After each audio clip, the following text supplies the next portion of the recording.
சாந்தி 15/7/2025 காலை முரளி. ஓம் சாந்தி. பாப் தாதா மதுவனம். சாராம்சம்.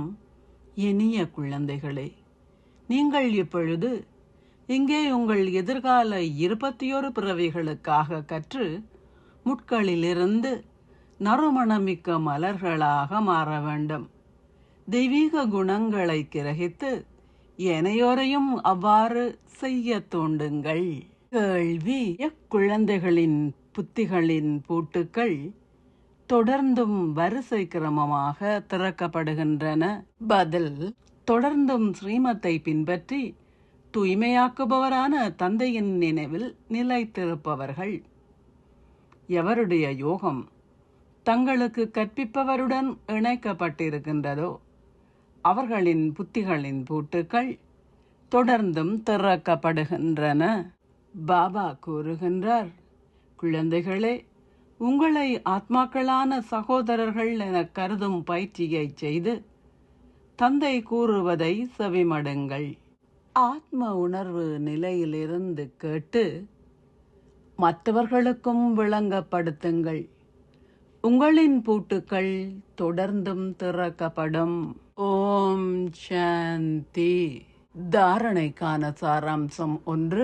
ஆத்மாவாகிய நான் எல்லையற்ற தந்தையின் சொத்துக்கு ஓர் அதிபதியாவேன்.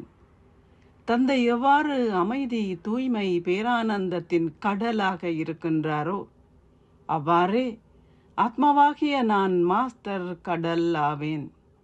இந்த போதையை பேணுங்கள். 2. நாடகம் என கூறுவதால் முயற்சி செய்வதை நிறுத்தாதீர்கள். நீங்கள் நிச்சயமாக செயல்களை செய்ய வேண்டும். செயல், நடுநிலை செயல், பாவச் செயலின் தத்துவத்தை புரிந்து கொண்டு சதா மேன்மையான செயல்களை செய்யுங்கள். ஆசீர்வாதம். நீங்கள் இந்த நேரத்தின் முக்கியத்துவத்தை அறிந்து கொள்வதன் மூலம் உங்களை சம்பூரணமானவராக்கி அதனால் உலகிற்கு ஆதாரமூர்த்தி ஆகுவீர்களாக. இதுவே கல்பம் முழுவதற்குமான ஒரு வருமானத்தை சம்பாதிக்கும் நேரம். மேன்மையான செயல்களுக்கான விதைகளை விதைக்கும் நேரம். 5000 வருடங்களுக்கான உங்களின் சம்ஸ்காரங்களை பதிவு செய்யும் நேரம். உலக நன்மைக்காகவும் உலக மாற்றத்திற்காகவும் செயல்படும் நேரம். எந்த நேரத்தின் ஞானத்தை கொண்டிருப்பவர்கள் இப்போது தமது நேரத்தை வீணாக்கினால் அல்லது எல்லாவற்றையும் எதிர்காலத்திற்காக விட்டுவிட்டால் அவர்கள் காலத்தின் அடிப்படையில் முயற்சி செய்கின்றார்கள் என்பதே அதன் அர்த்தம். எவ்வாறாயினும் உலகிற்கு ஆதாரமூர்த்திகளாக இருக்கும் ஆத்மாக்கள் வேறெந்த புற ஆதாரத்துடனும் செயல்பட மாட்டார்கள். அவர்கள் தமது அழியாத ஆதாரத்தின் அடிப்படையில் இந்த தூய்மையற்ற கலியுக உலகிலிருந்து அப்பால் விலகி தங்களை சம்பூரணம் ஆக்குவதற்காக முயற்சி செய்வார்கள். ஸ்லோகம். உங்களை சம்பூரணமானவர்கள் ஆக்குங்கள். நீங்கள் இயல்பாகவே இந்த எல்லையற்ற பணியில் ஒத்துழைப்பவர் ஆகுவீர்கள். அவ்யக்த சமிக்ஞை. எண்ணங்களின் சக்தியை சேமித்து மேன்மையான சேவைக்கு கருவியாகுங்கள்.